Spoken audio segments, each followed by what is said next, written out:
All right, we're going back live. We're going to attempt number 2. Hopefully the audio isn't dropping out like it was in the first stream. I do apologize for that. And we got a bunch of radios on the table we're talking about and playing around with. So we're just going to talk radio tonight and see if anybody has questions about what does what and try to answer them, go over them.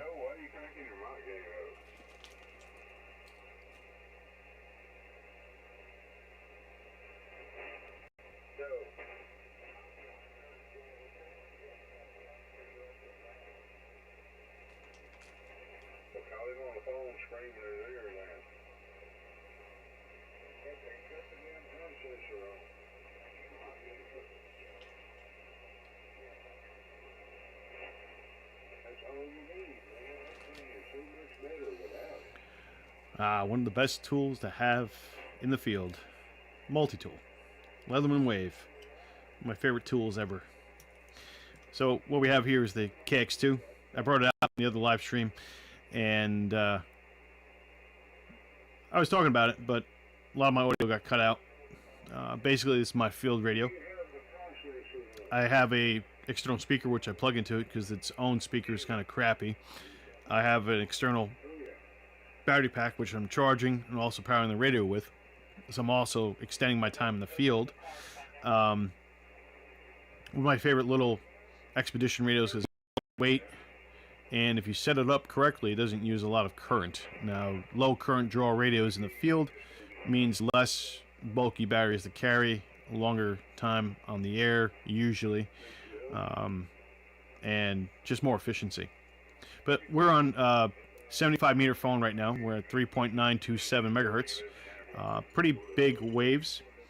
The chirping you hear right here is the Mesh-tastic transceiver at 900 megahertz or so, 906.875 to be specific, and that works with the phones here in terms of communications. So we have a couple examples of communications here. We have the HT, which is connected to an external antenna here. This is going to be a VHF, UHF radio.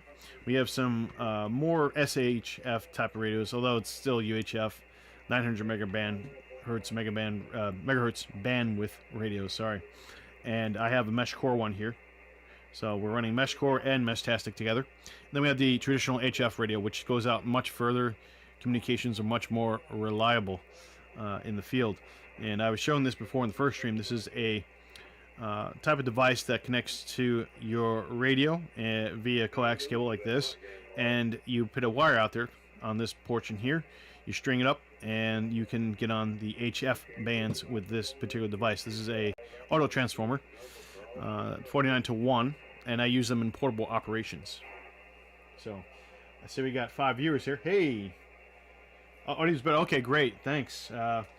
Welcome, Mike, and. We got the Pharmacy Seed Network here. Awesome. Oh, yes. Yes, KD2INN. Nice to see you again. Been a while. We haven't done a live stream in a long time, my friend. Just talking radio tonight. So it's good to see you fellas there. Hudson Valley Prepping and Survival. You guys check him out if you can. Great man. Knows his stuff and is getting community together. And he's getting Mesh-tastic up and running in his part of the area, Columbia County up there. And just something to check out. So this is the HF radio portion of what we're doing right now with the KX2. Again, I love this radio. Great radio for being out in the field. Low power usage. Talk all over the world with this thing. And great quality made. So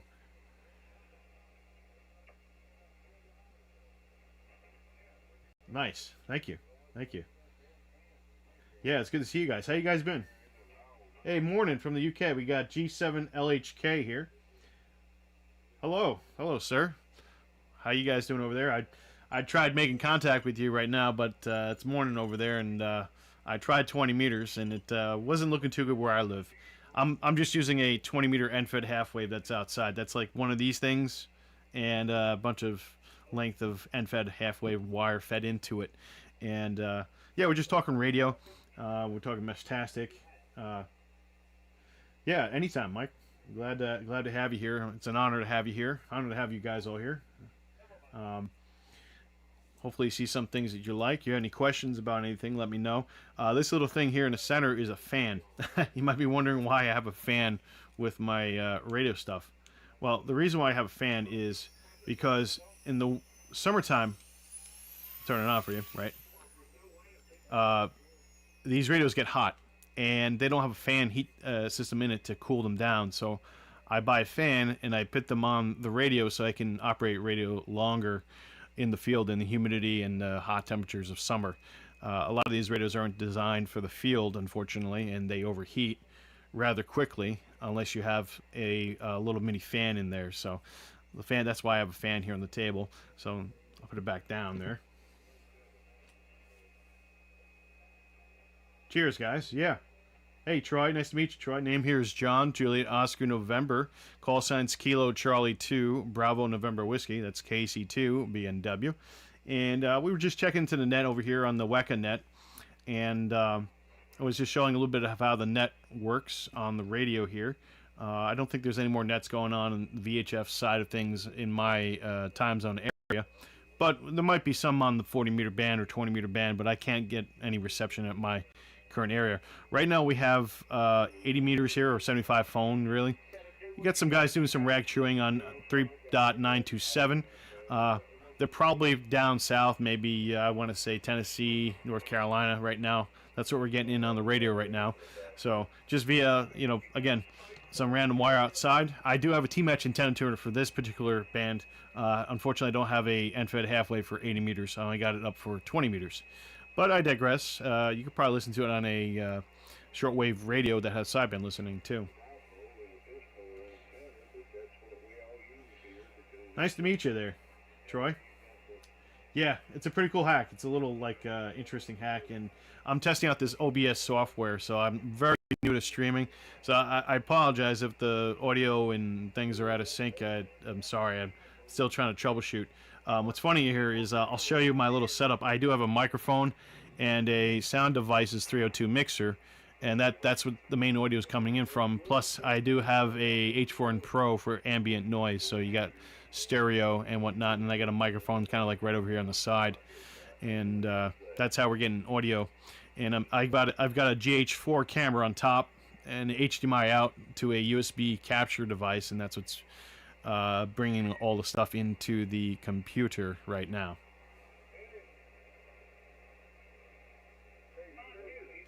Yeah, it was tricky. I was getting a lot of delay, so I had to figure out how to change the millisecond delay on the audio to kind of sync up what you see here and timing.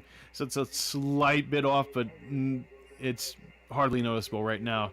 So I do apologize. I'm sorry. Again, I'm very behind the times with streaming.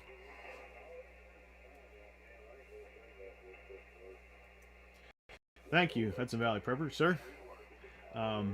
So hit me with any questions you guys have got about radio. If you have any questions, I'd be happy to try to answer them and talk to you on the live stream about them and maybe give you some ideas. I know Mike was looking to build a network up there and getting him up and running.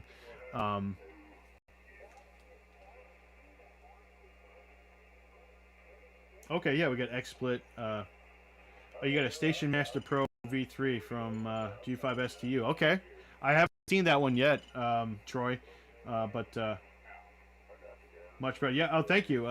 N3WERH. Thank you for that. Yeah, sorry about before. I'm trying my best to get the quality up there. Just kind of figuring out what works, what doesn't work. It's kind of tough right now for me to figure out what streaming is working. I'm kind of troubleshooting things as we go along. You can see the mixer I'm using there and the microphone input and all that. I'm very big into audio recording and stuff, so I try to have my audio at least good and whatnot. But you hear the chirping here. That's my Meshtastic radio. I don't know if I talked to you guys about it. Oh, what am I doing with Meshtastic here? What I'm doing is I've been setting up a bunch of repeaters in the Putnam County area, and let me get my stuff on the phone here. So I have a Meshtastic app here, and I'll get the map out. I don't know if you guys can kind of see that. I'm going to set the filter. Here we go. So you can see all the nodes here where I am. It's quite a lot. I've been setting up a repeater site on the background on Mount Ninham. I have a repeater up there, and I have a repeater on Mount Beacon, and I'm going up there to adjust them on the weekend, hopefully, if the weather is okay. And we're going to include Meshtastic and Mesh Core together. So it's going to be a dual function. So I've been prepping my Meshtastic and Mesh Core devices here in anticipation of that. So, how many repeaters does it take? So how many repeaters? It depends. Basically, to make it resilient, definition of resilient would be if you take out one of these, will it still operate? That definition, you probably need to, I would say, this is a generic, flatland case scenario, no terrain, obstructions. Probably a good 5 to 6, maybe a little more than that, maybe 5 to 10 in that case. Again, it's a lot of variables that are left out. That I could be completely wrong if it's like all mountains and stuff. So, really, the short answer is 5 to 10. The long answer is that it depends. So I don't want to say one thing and be, oh no, yeah, I'm excited to get one up there too. I can't wait, Mike. Again, Hudson Valley Prepping and Survival, great guy. He knows a lot of stuff, and he's getting it running up there. If you live up in his area, it's going to be awesome. I can't wait to be able to talk to him with one of these bad boys from my house to him, and via the map here, so we can see quite a lot of nodes. So all this crap down here, that's New York City. I'm about 45 miles north of New York City here, so I'll zoom in a little bit so you can kind of see a little bit. We got the Mount Ninham repeater there, Mount Beacon's all the way over here, and like covered in like nodes and stuff. So this is a relatively newer type of communication system, which is still in its infancy, I would say, or in its testing phase. So it's not quite reliable to the degree where you can use it as 100% reliability. And that's like anything in life. Even radio itself can be very unreliable in certain conditions, right? So, oh, thank you, sir. We have Puchaco 9522. Thank you. Yeah, I appreciate that. But yeah, we try the best to make it resilient. The best way to do it is with multiple different types of radios. Again, what we have on the table, we have HF, VHF, and a lower portion of UHF here, and these higher band UHF radios. Each one has a variety of different power outputs and whatnot. So, this one can go up to about 10 watts, maybe 12 watts with a certain power supply. This is doing about 7 watts out on VHF, maybe 4 watts on UHF, and these are like in the milliwatts. That's like minuscule compared to these other radios, and yet they're still working pretty good. A couple of differences here is that this is mainly operating analog right now, all the voice stuff that you're listening to and hearing. This is also operating analog. These are operating digital, and there is a difference between... oh, we got K2AG. Thank you. Appreciate it. Thanks, Dan. Great to have you in here. Figured to talk about radio tonight and live and try something new. And so going back to the digital and analog, digital has a better signal to noise ratio because the computer's doing the listening, not the human ear, right? So generally speaking, it is a little bit more resilient to fall out. But when it does go out, it's like going off a sharp cliff. Right away, as opposed to analog, where it's like a nice little fade out into the noise, but then you're using your human ears to hear that analog signal.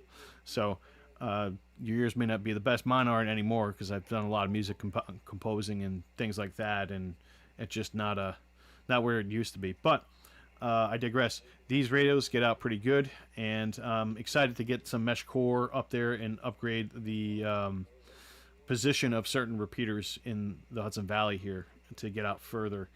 We do have some aftermarket antennas on these little devices. They don't come with these antennas. They come with another antenna. Let's see if I can find it for you. Here we go. So we have a antenna here, and this is an RP SMA. And what it is, it's a smaller, like, cut version of like a mini dipole, if you want, because you can see the coaxial cable in here going up, and probably terminates into a little T here. There's a bigger version of this that is a little bit better, but again, this is a reverse polarity SMA.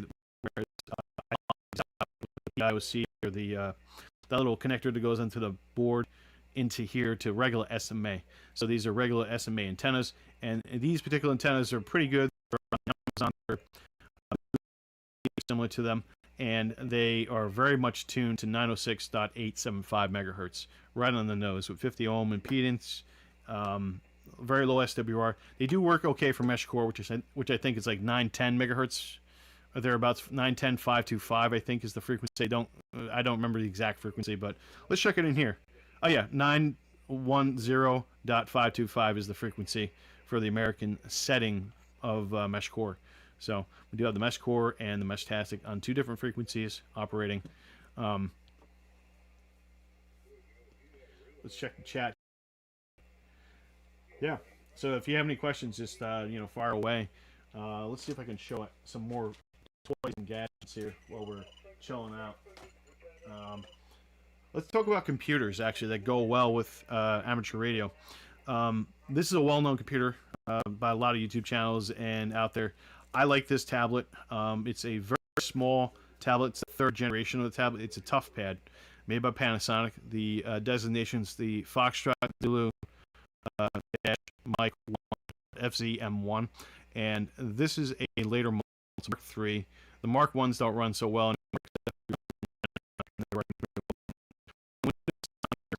And this has one USB port. You can plug a USB port into it, and you can run all your digital.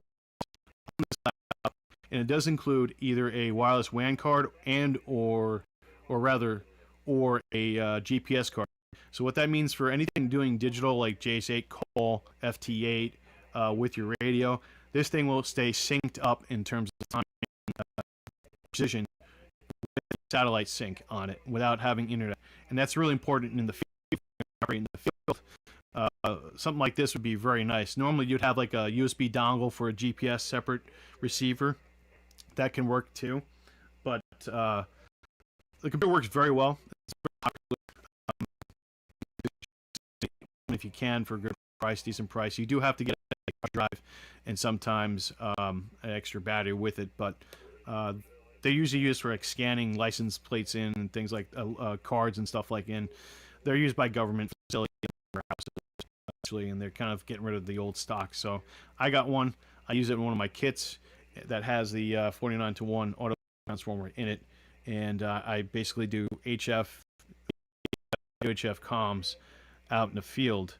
So that is quite useful. Let's see what else I got in the bag here. I got a bag of goodies on the side here, and we can talk about radio stuff.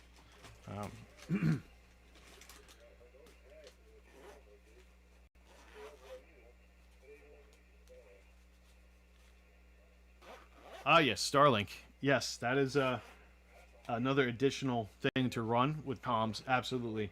The more comm options you have, the better the chance you're probably going to have to communicate with people. And I didn't show this before on my previous stream, I think, or rather, it was cut short. But I do have EMP bags, which I store most of my important gear in. This is the Faraday NX3 bag. While for a couple years now. I did a couple reviews on these on the channel. So these bags, basically, they're triple layered. They got a nickel and copper layering. So what that means is, in terms of EMP saturation point and also dispersion, how much you take, it's got a decent amount. I've tried this with some VHF, UHF radios inside the bag.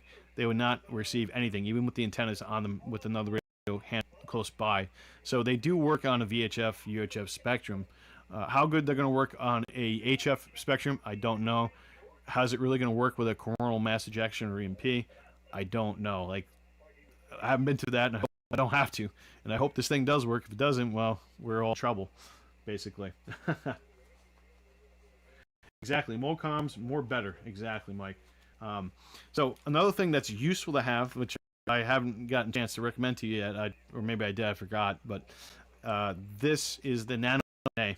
Now these things are very inexpensive compared to some of the more industrial rigs that do very precision analysis. It's basically a virtual network analyzer, VNA here, and this is great for kind of measuring the antennas, if they're resonant or not, especially if you're making mestastic ones.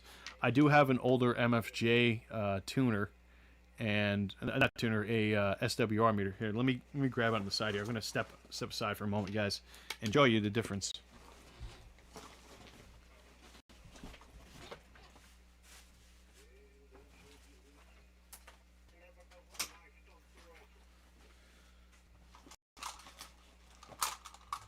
All right, sorry about that. Kind of knocking things around here in the video area. So, but I do have an analyzer. This is the MFJ 2619, Mike Foxtrot Juliet dash 269. Now this will do VHF and UHF, so 2-meter HF, HF also, up to 430 to 450 megahertz. And so we use this as another analysis tool. Nowadays, it's usually compacted to this, where you see a graph on here, and it's quite useful for in the field. If you want something lightweight and compact. Again, it's not a precision tool, sort of. It's not calibrated to be one. It's just a quick glance. You get an idea if you're cut and you're tuned to the right, around the right wavelength, and it will help you determine if your antenna's going to be working okay or not. I've used it with a good degree of success in the field. I have a bunch of connectors in here too with my little Maxpedition Pico case here.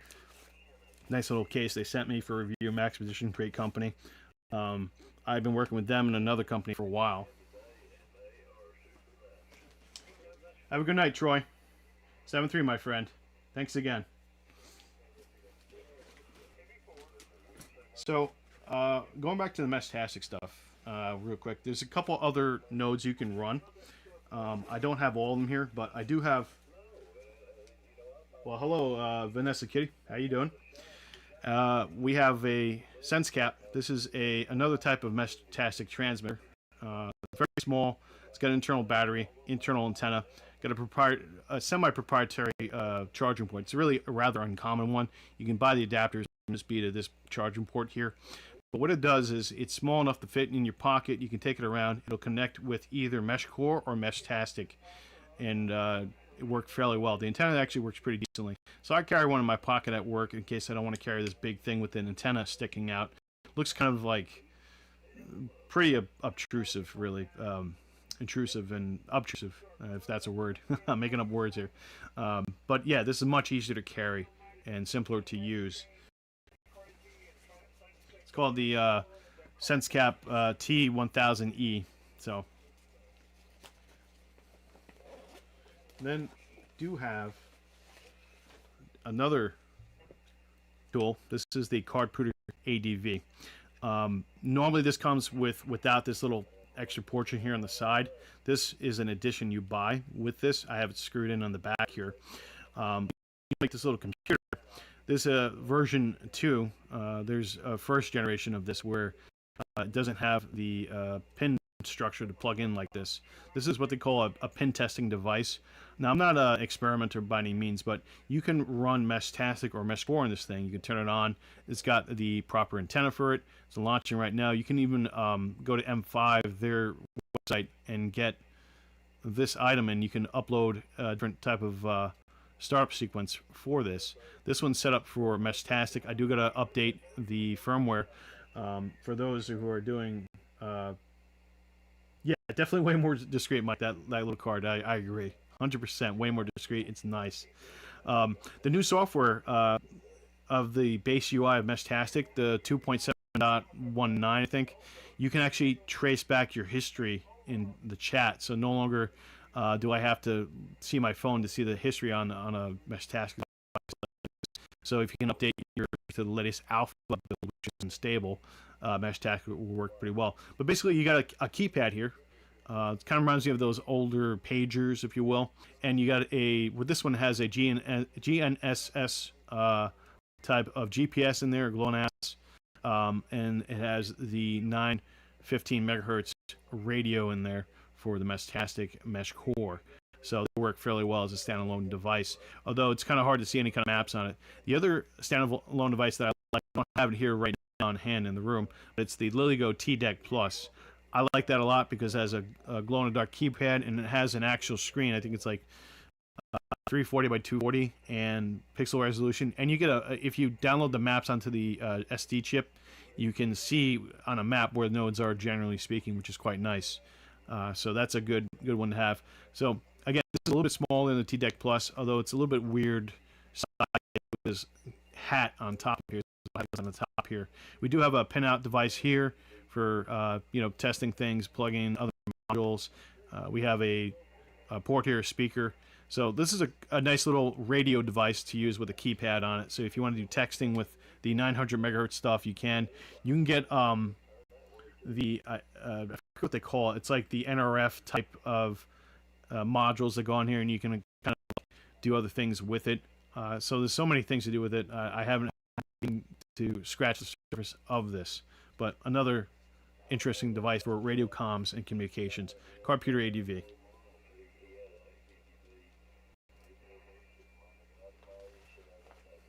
Hello, Senor Rita. Good afternoon, or good evening, depending where you are. Thanks for watching. So let's talk about certain antenna designs, right? Let me grab some stuff out here. I know I got a pile of mess here, basically. I'm trying to find my other antennas. So we have the traditional antenna, which is a telescopic antenna. Now this one's cut for 27 megahertz, so 27000 if you were to look on the screen there, which is basically the CB band. So we have the traditional telescopic antennas that we work with. So I keep one of these in hand because the RadTel here on the side actually can transmit frequency modulation, or FM, on the CB bands. It doesn't do AM, unfortunately, AM amplitude modulation, but it does FM modulation. So you can use the RadTel as a communications device on the CB bands if you wanted to. So we have a wide coverage of antenna designs here and options to go over. Let me do this too. I'm going to show you guys something. I haven't showed you this. Hello, East Coast. Yes, I'm in the East Coast too, San Rito. I'm about 40 miles north of New York City. So it is about 22:25 right now. February or March 4th, excuse me. I'm losing track of time. But tunable antennas. So there are a variety of antennas that can be used for either vehicles or at home. These antennas or antenna designs, like in this case here, the idea is the way it works is let's say you got a length of wire, right? Like pretend this is the wire, is the antenna here, right?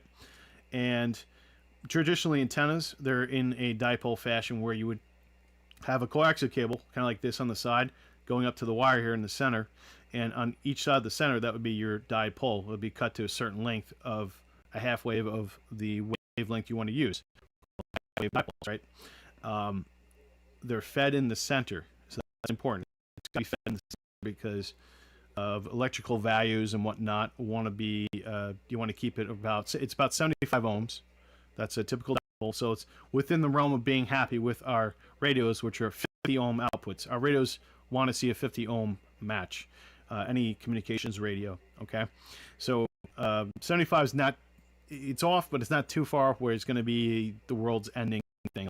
There's going to be some kind of now, with these, when it comes to tunable stuff, you have to cut this to be resonant and tuned in on the frequency you want to use it at. You can certainly use it on other frequencies, but it's not going to be nowhere near as efficient as a resonant antenna.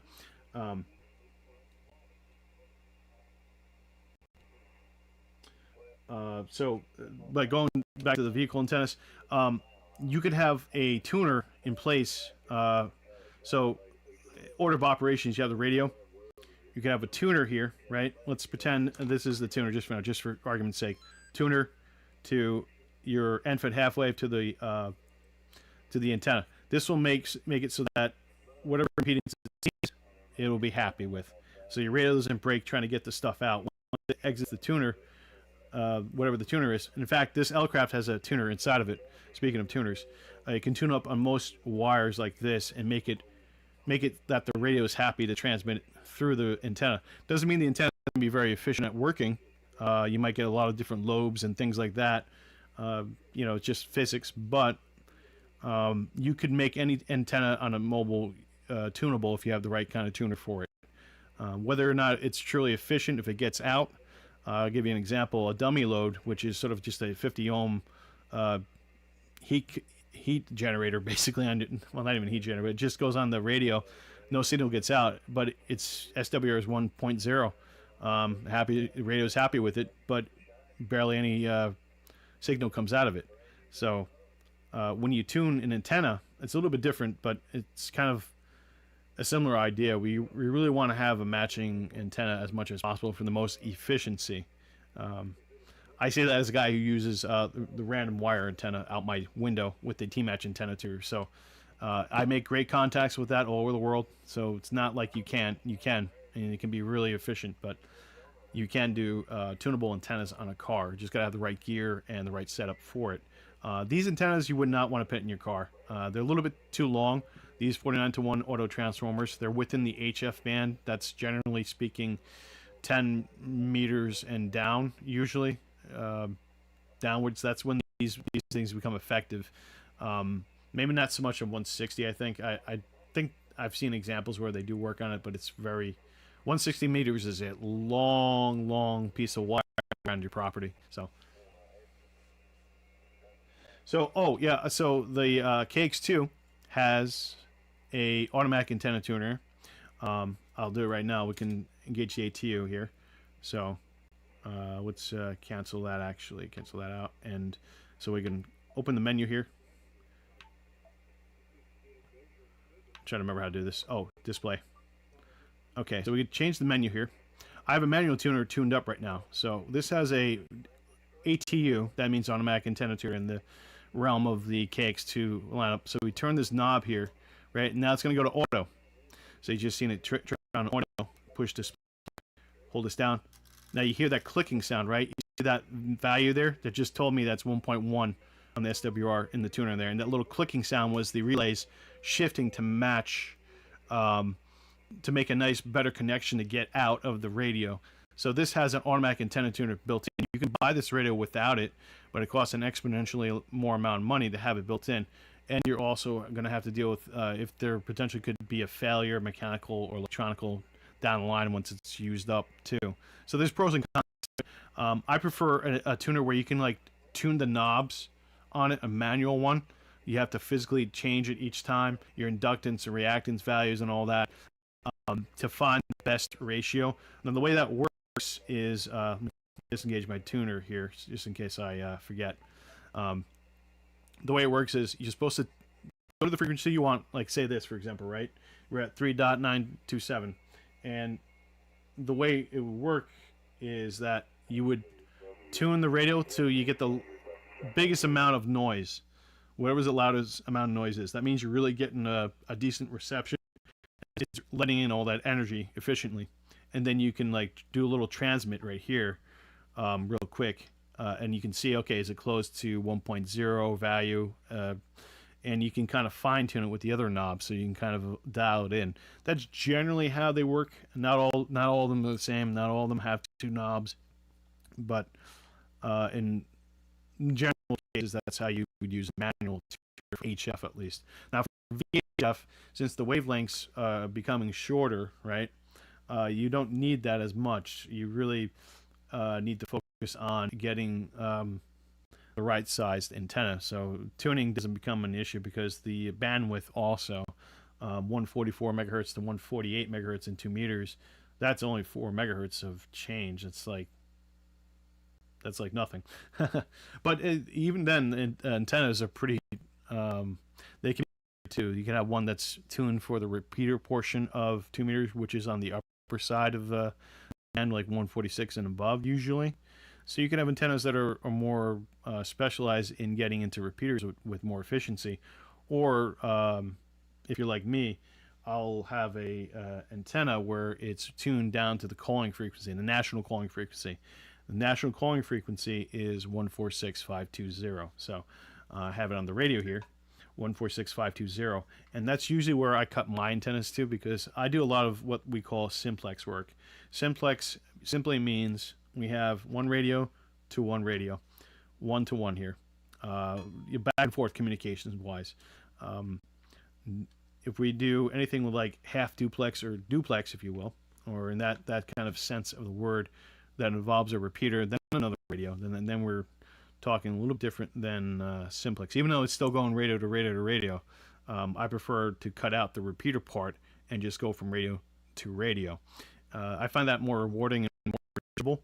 Personally, that's it's an opinion. It's sort of like everybody's split up on it. You know, some guys that love talking on the repeaters, other guys that love, like these guys here, they love rag chewing radio to radio. So it's for, you know, there's a place for and a spot for whoever wants to do what.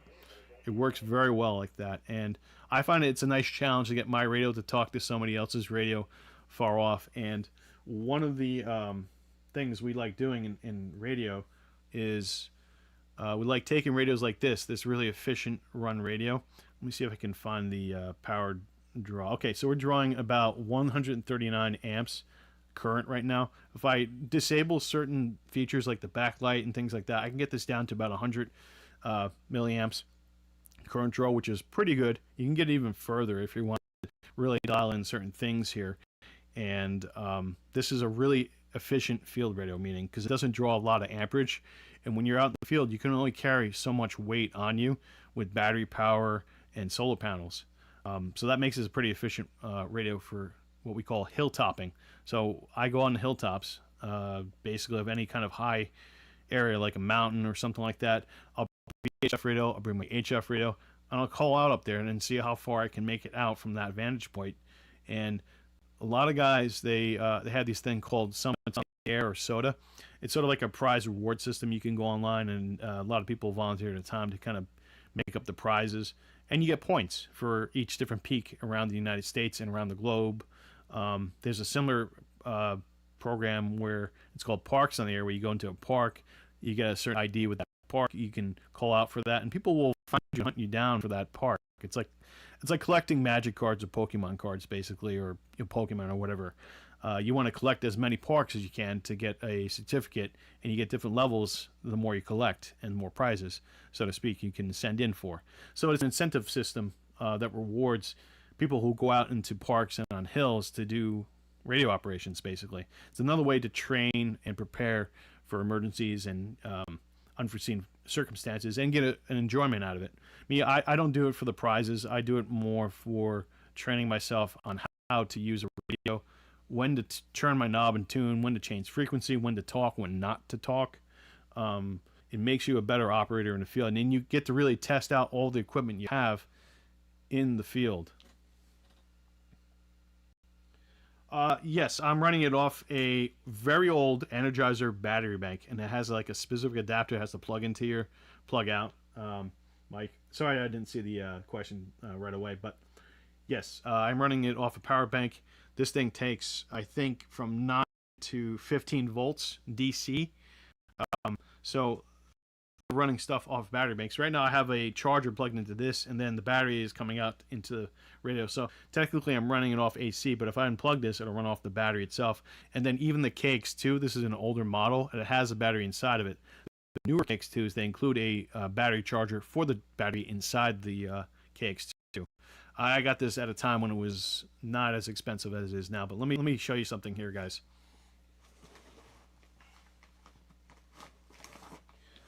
So I have a very old roll-up PowerFilm F15-300. This is a 5-watt, 0.3 amps at 15-volt solar panel. That's without a load on it, right? It has these, I forget what they call these weather-type marine connectors on it. But I have this in that little bag that I carry, and it looks like this. It's very small, actually, relatively speaking.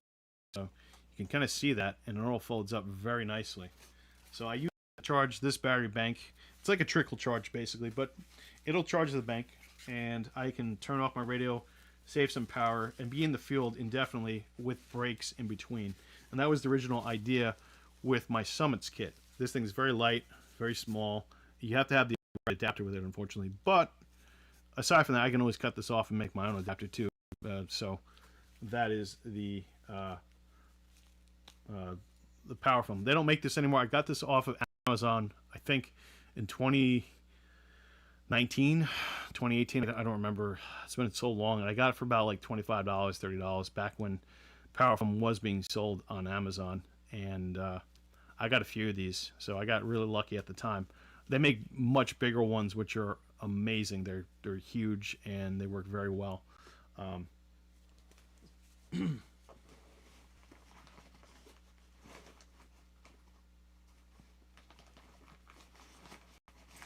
Another thing I like to carry in the field that I use with this is coaxial cable. Now, this is not very good cable in terms of loss. It's very thin. This is RG316. It's a step up from RG174, which is even thinner than this. I went with RG316 because it's right below the loss chart for RG58.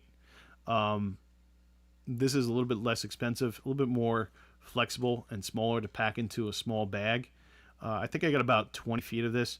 Obviously, I ran a lot through this chart here. I think a whole bunch of turns in there. So I've got a lot of noise suppression going into here. Probably don't have to do it that much, but I find that anytime I connect this cable up to my radio and then to this here, obviously I got BNC connections here. You see this how this BNC works. So you take this, you connect it in here, and it's quick and easy. 1, 2, 3. It's not exactly waterproof, but you can get different adapters to make it waterproof. So it's in there now, and I can quickly take it apart, and this one's a little resistant, but I can change it quickly in the field, as opposed to like SO239 connectors, which is a common thing, and PL259 male ends that go into the SO239s. Ideally, I'd work with end connectors, but that's expensive and can be kind of bulky sometimes. But this works with my L-Craft cakes too. It's part of my kit in the field.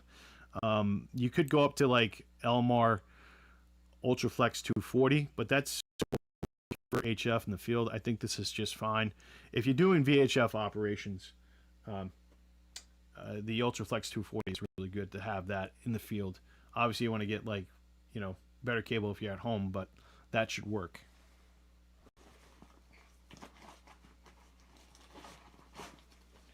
Let's see what chat says. I have an RT900HT. Yep, that works pretty well. The RT900. This is the 880G. The 950 is out there too, which is a pretty good radio. Miko Wolf 46 says. Oh, you just put a 6-watt USB solar panel into the back window of your truck. Nice. Yeah, that's a great idea, Mike. To power these Wios.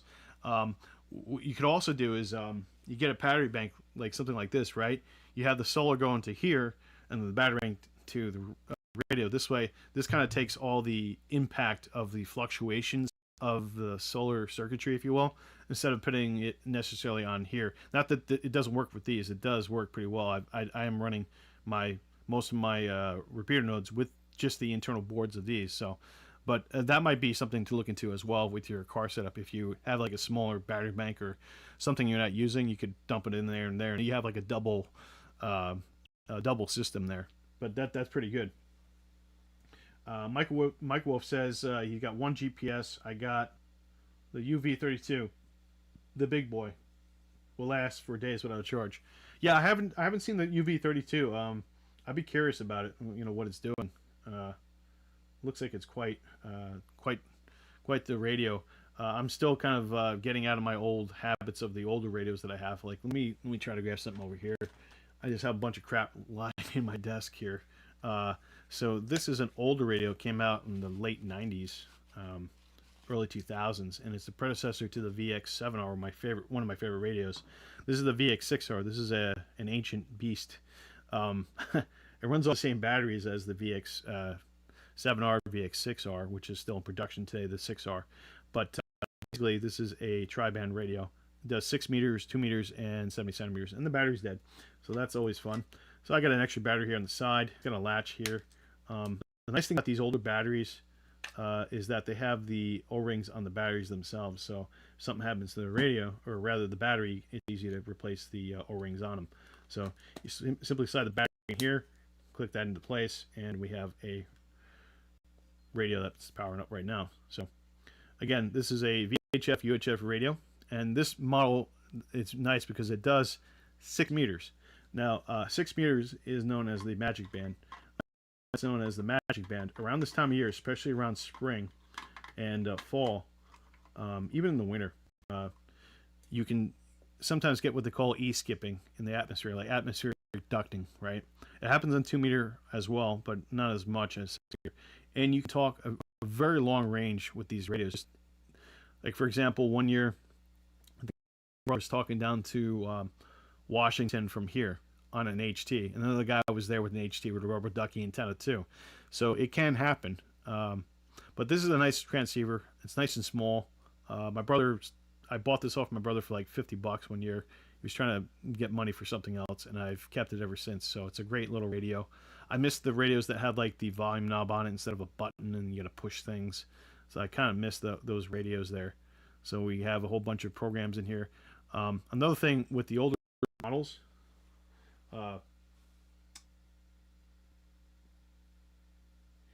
let's take a moment here. Microwave says you can slide a heat shrink over your wire antenna and you make it waterproof. Yeah, that's true. I do that with some of my antennas. I make them waterproof. I used to go to Home Depot quite a lot for antenna materials a few years ago before it got really expensive, and I'd get the THHN coating multi-stranded wire. I get like the 14 and 12 gauge because I want the bandwidth. They were super, super heavy, but they're reliable, and they don't stretch as much as I find when you put them under tension when you hang them in trees. And I've had some in the trees here for I want to say, gosh, it's been probably 10 years now, and the damn things are still working. They've been through all kinds of things. They have branches fall on them, windstorms, blizzards. Those things are working quite nice now, so it's working very well. Those coated copper wires. Now, one thing with antennas, right? There's this thing called the skin effect, like the velocity factor. In other words, the bare metal travel at different speeds. If it's enclosed in something like PVC or rubber, it's going to change the way the radio will interact and going in and out. So that's something to keep in mind. When you cut your antenna, you might have to cut it a little different than what the calculations might say. So there's that part of it, and that is pretty important to remember. Let's see if I can find another radios here to show you guys. Since we've shown the VX5R, I'm going to see if I can find the VX6R here. I got to find it on the side. And this is an important radio because it's a very, very well-known radio. Oh, I found another great radio. I got another good radio.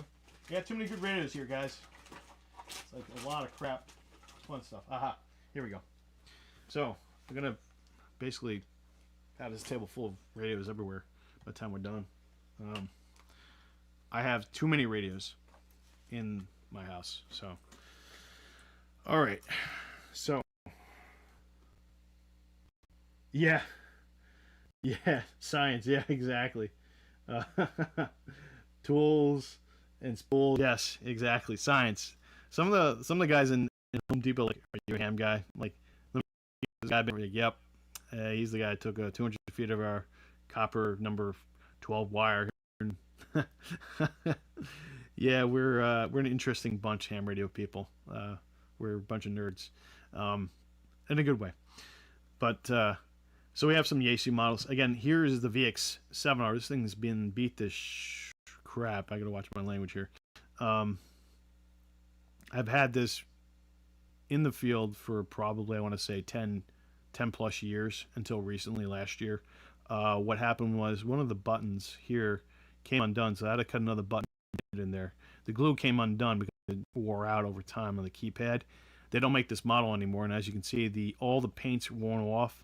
It's got a magnesium case here. The button's all smooth. They used to be textured. I'm surprised it hasn't rusted or rotted, but I broke the clip on the back so many times, the little flex one. I like that one, but it's kind of dinky. I've lost the top of these caps several times. I buy a bunch of replacements from Yaesu when they were still in production. So, uh, yeah, no such thing. That's right. Exactly. And it's just worn to hell and back. I do have, this is an SMA antenna, but I like to put B and C connectors on it. So it's easier to put, or relatively easier to put certain antennas on and off in the field. And then I run external antenna connectors, which then I can just put external ones on it easily. Now these are cheap Nagoya antennas. They're not very good. They're not even that resonant on 2 meters. I just have this one as a placeholder on here for now. But this one does 3 bands as opposed to the VX5R that we just had on here. This does 4 bands rather. So it's a quad band. And it does 1.25 meters at 300 milliwatts, 2 meters, and 70 centimeters. This has a wideband reception also, so we can listen to broadcast stations and whatnot, much like the VX5R. But the nice thing about this on the screen, I don't know if you can see on the camera that I'm looking at my camera. Yeah, you can kind of see that it's got both the frequency and the name in there. That's really important, I find, in a field radio, because you got to know what frequency you're looking on so you can tell that to your whoever you're with, right? And you got to know, okay, what does the frequency belong to? This has, I think, 400 something channel banks in it you can program into it. So I hand program these personally. I do have an old program called VX7 Commander to use with these. I run it on a Windows XP laptop, believe it or not. I even have a, you guys are going to laugh, but I've got a 1995 IBM ThinkPad that runs DOS and Windows 95. Because I reprogrammed the old HT1000 Motorola's, and I have the old gear to program it, diskette drive and everything. So I keep a lot of old gear around just for programming older radios because they're still functional. Believe it or not, they do last a long time. Let's take a look at chat here. We have Mika Wolf. I got a mini SDR. I can get the antenna perfect for the frequency band I want on. That's pretty cool, man. Mini SDRs are really powerful, man. Like they've had a lot of things that have come to age. I don't have. This is an SDR, I believe, the KX2. But I did get a the H4M Portapack by me. That's my SDR radio that I'm using right now for just analyzing spectrum and stuff in the field. So when I go to put up the mesh core and the mesh-tastic repeaters, I kind of get an idea on the hilltop if there's going to be sort of any mod or anything that could interfere with the frequencies that we're on up there. So I use it for that. It's in my other kit. I don't have it here. It's in another room. I don't want to have to abandon you guys for a couple hours trying to find my crap here. But yeah, SDRs are really powerful. They're come a long way. Yeah, you just ordered an antenna for your ham radio. You haven't used it, but you're trying to learn as much as. Yeah, that's cool, Senorita. Just make sure when you go to try your antenna out and analyze it. If you got an analyzer, let's try to find the analyzer again. If I could see where I put it. I think I put it in the bag here.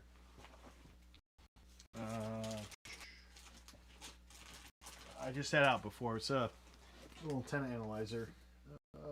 Let's see, where'd it go? Nope, that's not it. Well, anyway, here's an example of an antenna analyzer, Senorita. You don't need to get this one, but there's like the other one. I can't find it. It's like somewhere lost now. It's the Nano VNA. It's like $50 on Amazon. The Nano VNA, and that'll analyze your antenna for you and see if it's actually going to be resonant for the frequency that you want to use it at.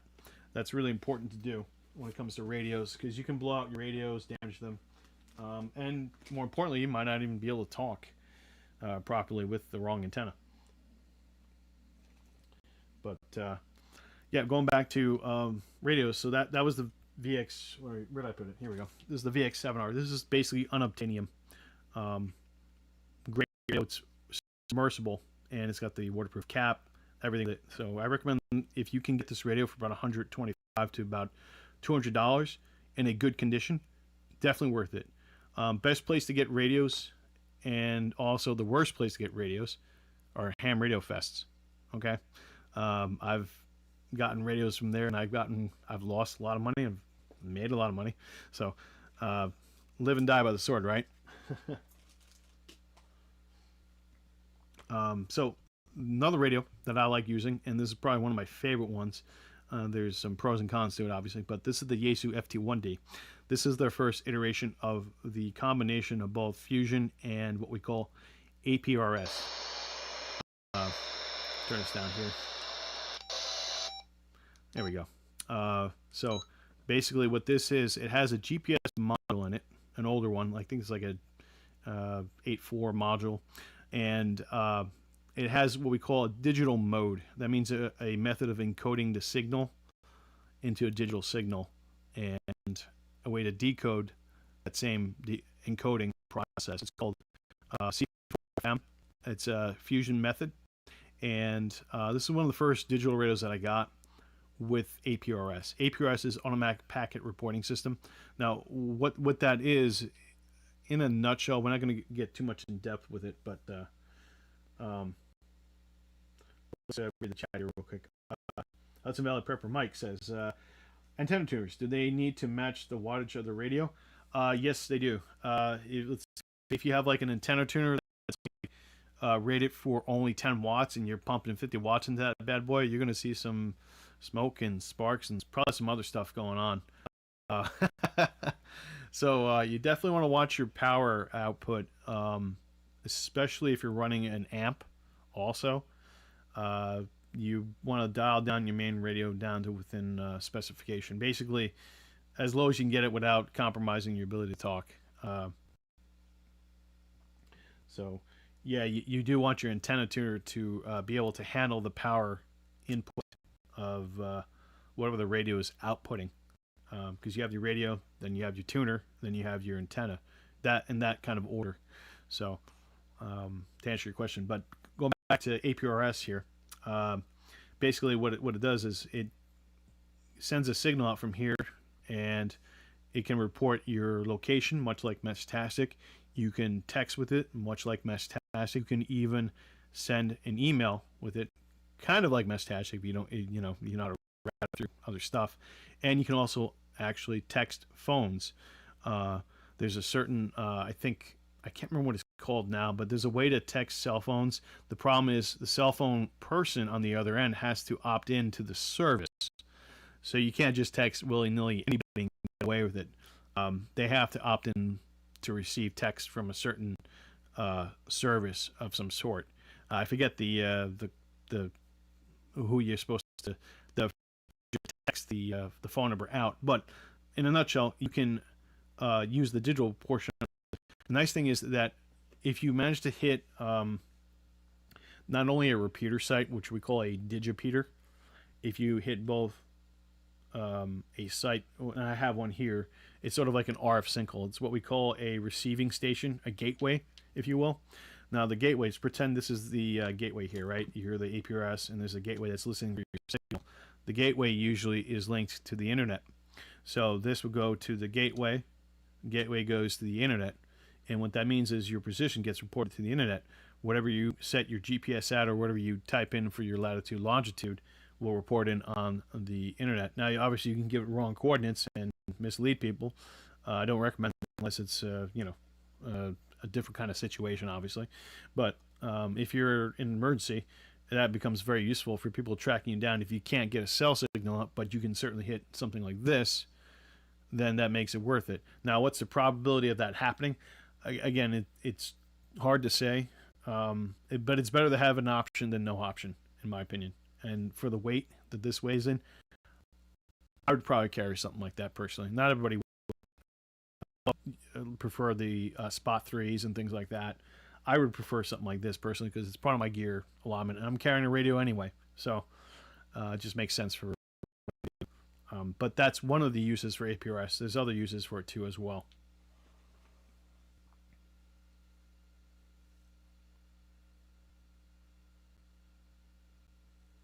Yeah, it's really cool. It's APRS is a really cool thing. It's basically like the ham radio version of Meshtastic, in some regards, not all, but some regards, and it has developed throughout the years from what it was designed for in the '80s. Growing up, a little story, about me and my family. My father worked for IBM, and they had these things called Motorola data terminals, and it was sort of like a brick, is what they were referring to. And the brick looks something like this, uh, and service calls for IBM. They punch in and say, "Hey, clocking in now on the little data terminal." It was a terminal transceiver, fully digital, Motorola, right? Goes to a repeater tower, repeater site, back to main base, blah blah blah. Infrastructure's in there, right, for the local area here in the Poughkeepsie and northern southeastern portion of New York, and that was the first real like mobile texting I've seen ever from the 80s, and it kind of works like the 8 that we have today. Next radio I want to go over is the Kenwood THF6A. This older radio also was about early 2000s. Oh, by the way, this one came out in I think 2010, and then went into production until about 2015. Stopped. They came up with the 2, the 3, the 4, the 5. I think they're up to the 5 now. This radio came out in the early 2000s. It was in production up until I think the teens. What's nice about this is that it's a tri-band radio. Again, there's 270 and 220 megahertz or 1.25 meters. But the nice thing with this is that this can receive single sideband. It has an AM bar antenna inside of it, so you can choose to turn that on or off. Meaning it's really efficient at receiving broadcast stations, and it's got a BFO in it, so we'll disable that. And so we can call up our memory, and then we have upper sideband, lower sideband. So basically it's a receiver like this, but in the form factor of a handheld. Now if you're into shortwave listening, this is one of the sought after radios because it's so small, right? And it's got a DTMF keypad so you can punch in your frequencies. Got a big wide frequency range, light up keypad, light up backlit LED display, decent speaker, plenty of different aftermarket batteries for it. A antenna here that's robust. It's an SMA, but you can again an adapter on it, BNC. You can just plug in whatever antenna you want with this thing. It's basically one of the best travel shortwave listening radios to have. Certainly one of the smallest ones I've seen up until just recently with the new SDR radios out there. So, hitting the lamp here. This one has sort of like a finicky external antenna that pops in and out here, which is kind of an interesting way to make an antenna. But Kenwood THF6A, and this is a very good tool to have for analysis and stuff too. I can talk about this in just an entire video, but another great favorite video of mine that I like using.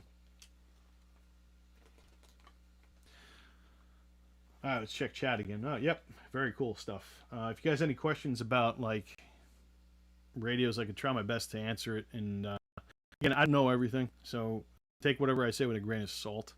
It's just based on a lot of anecdotal personal experience and being out in the field. Part of what I do is I work for New York State Parks, and I do a variety of different jobs. I was a ranger for a little bit, parks ranger. Not the law enforcement kind, but just a regular parks ranger. And I do wildland firefighting. I'm on one of the co-op teams for New York State. And we do also search and rescue in our area as well. And general maintenance too. We build trails, garbage, all that sort of thing. And so I find myself in a variety of situations to play around with radios in interesting environments, situations, and things like that. There was one time where we had a rescue, and my cell phone didn't have cell phone coverage, but I was able to hit a repeater with my ham radio, not this particular one, but with the radio, and there was a net going on, and they all stood by and they were waiting to see if I was okay, if I needed help, and that was really amazing to have that as a backup line while working in the parks. We were able to get the issue was we had 2 people go off the trails that were caught on a cliff, and we had to call in the rope team from across the river. So that would take time, and I spotted the guys with my partner, Andrew, and we were able to make contact with the 2 people, and I had them stay in place, and I tried calling, my boss, my partner Andrew, to go down the cliff a little bit to get service. So I was up there. I made a call on my radio, and luckily, by the time that happened, Andrew had also contacted my boss, and we were able to communicate that way. But it was nice to have a ham radio as a backup option in that situation. We made it down with the guys at night. It was a nighttime extraction, so I think I had the part of that video posted on my channel a few years back. You guys can check that out. It's an older video, but I do plan on making more videos. I have a lot of GoPro footage from the recent years of my stuff in the parks, and I'm kind of backlogged. So make more videos about that and the gear I've used in them and how it worked out. But little side story about ham radio. You know, while we're talking about radios, they can and do come in handy. If you guys have any experiences, you can certainly share that with the chat here if you feel comfortable.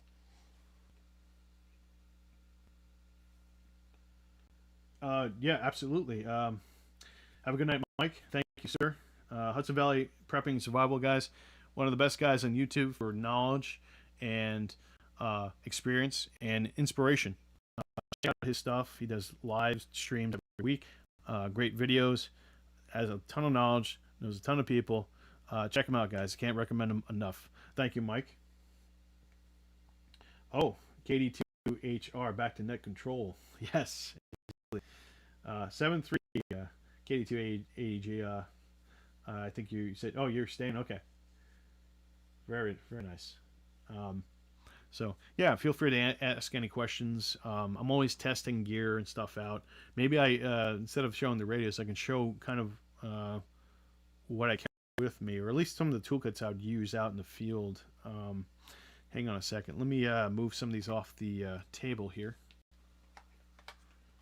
and go over some of the tools that I would use and play around with. So.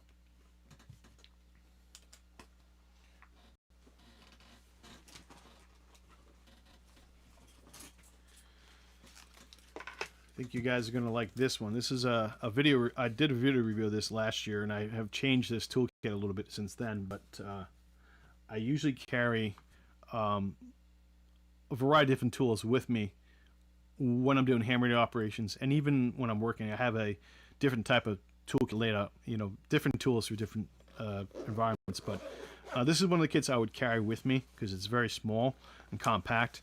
It's not the most easily accessible kit, but it does have enough in it for me to kind of do a little bit of field work on ham radio stuff. One of the tools that I like using and do use in the field is this. Basically, this is a soldering iron, a battery-powered soldering iron. It's not very strong, but I can do small amounts of soldering on boards and things like that with this. I got the tips in the case. It's a battery-operated one. It's about $25 on Amazon. This is really important with the... I have this Rosencore 6040 lead tin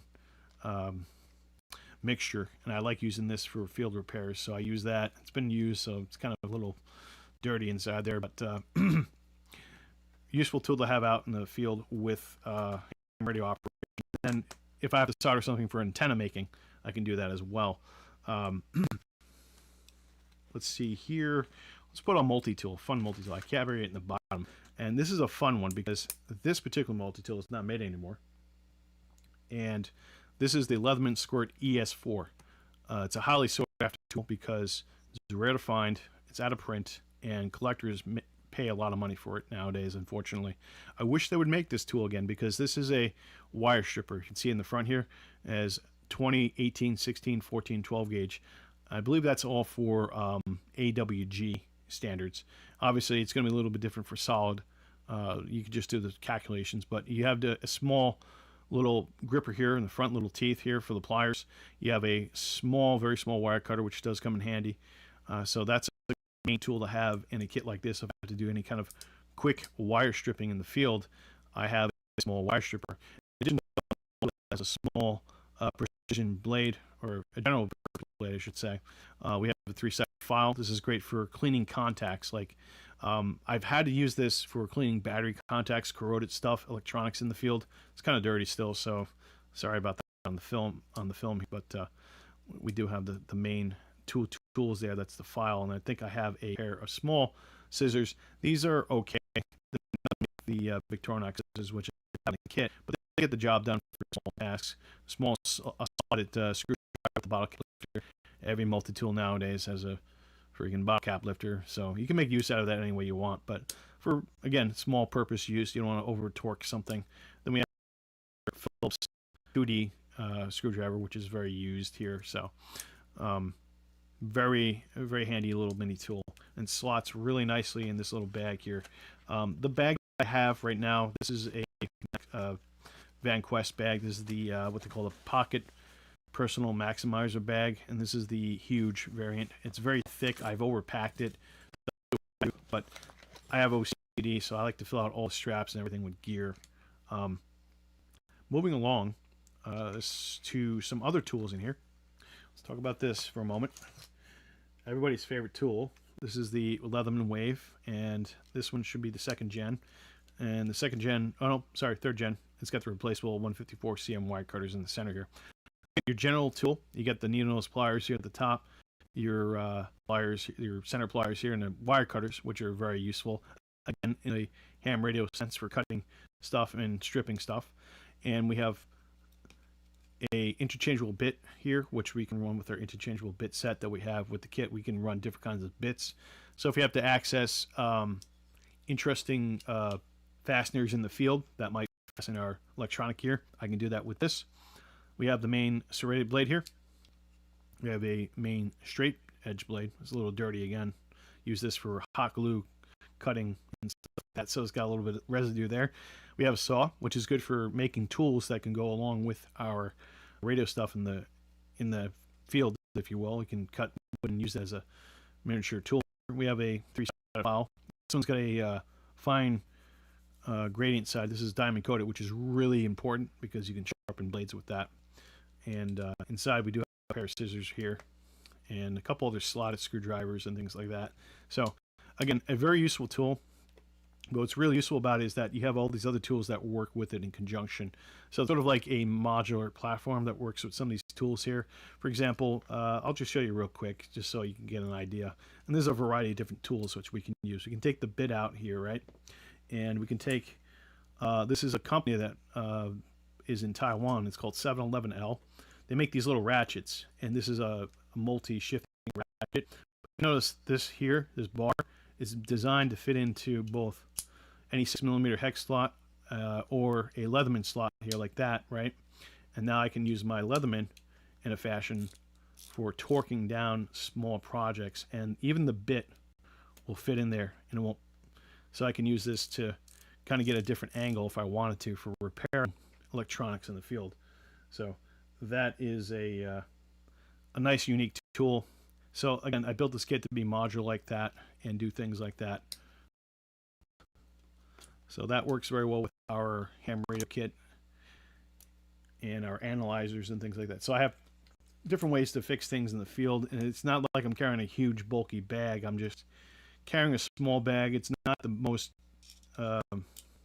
comprehensive bag, but I try to comprehend different scenarios I'd use my tools for in those situations. So got a little flashlight here. Everybody can use a flashlight. If I can't see what I'm doing, then it's no use of working. A couple more tools, and then I'll move on from the tool bag here. And it's not everybody, you know, but if you have any questions, you can certainly drop a line in the chat. But these Nipix pliers, I have the smooth jaws and the teeth ones, these water pump ones. These are great just for grabbing on the stuff, are kind of hard to do fastener in the field. I might come into contact with if I have to fasten like a mount for an antenna. If I'm on the roof, I'll use something like this to kind of like get down on the fasteners and really get it working. Or if I have to grab like a metal pipe that's not turning for whatever reason, let's say if it's part of an antenna system or a mounting mast system, this comes in handy. It's small, but you can get a lot of pressure out of it, and you can definitely push this button and slide it up and down. This one's a little dirty in the jaws. You can see here I've used this also for automotive work, but a really handy tool to have in the field for working with antenna projects, at least in my experience for myself.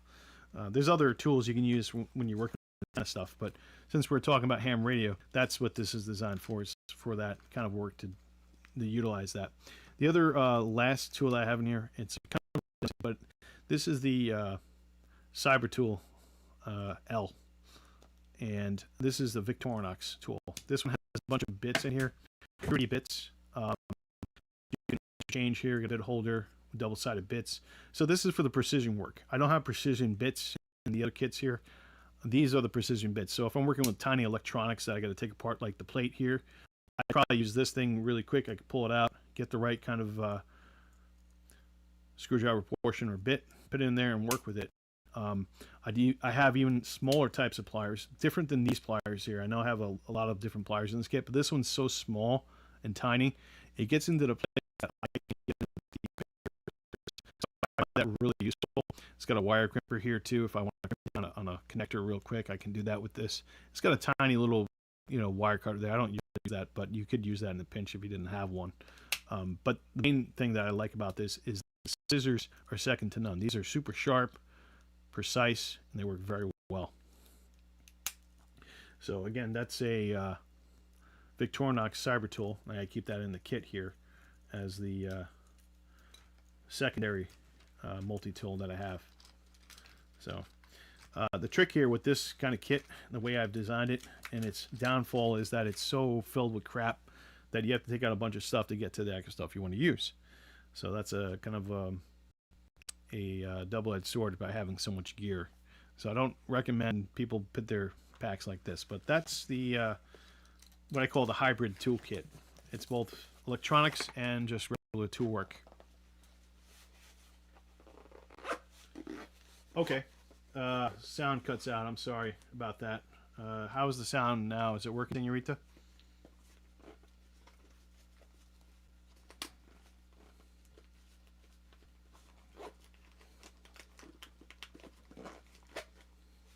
I hope the sound's working now. Let me type in chat.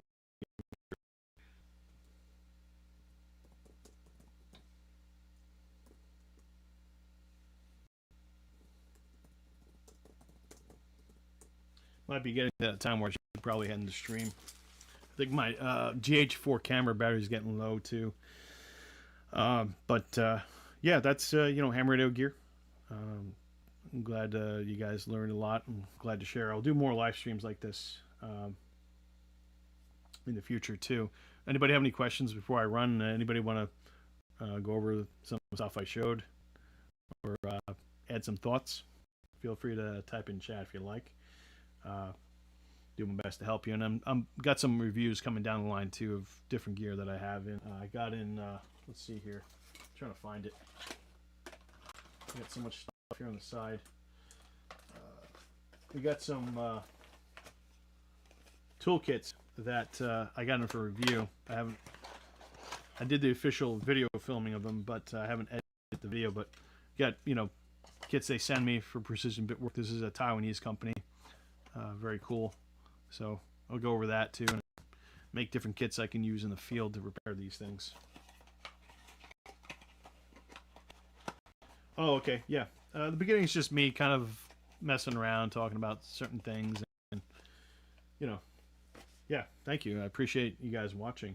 I'll probably get running here. I want to say thank you guys for watching, and be safe. And we'll do more of these.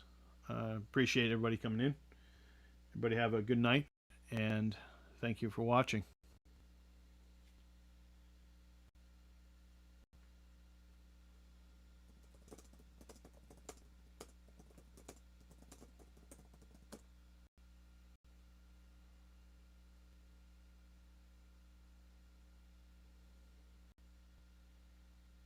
Oh, okay. Bob. Yeah, hello.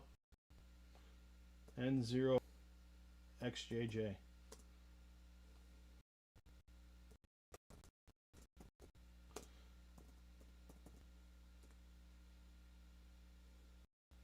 Seven three, guys. Good night, Diane. Say hi to Billy for me. Oh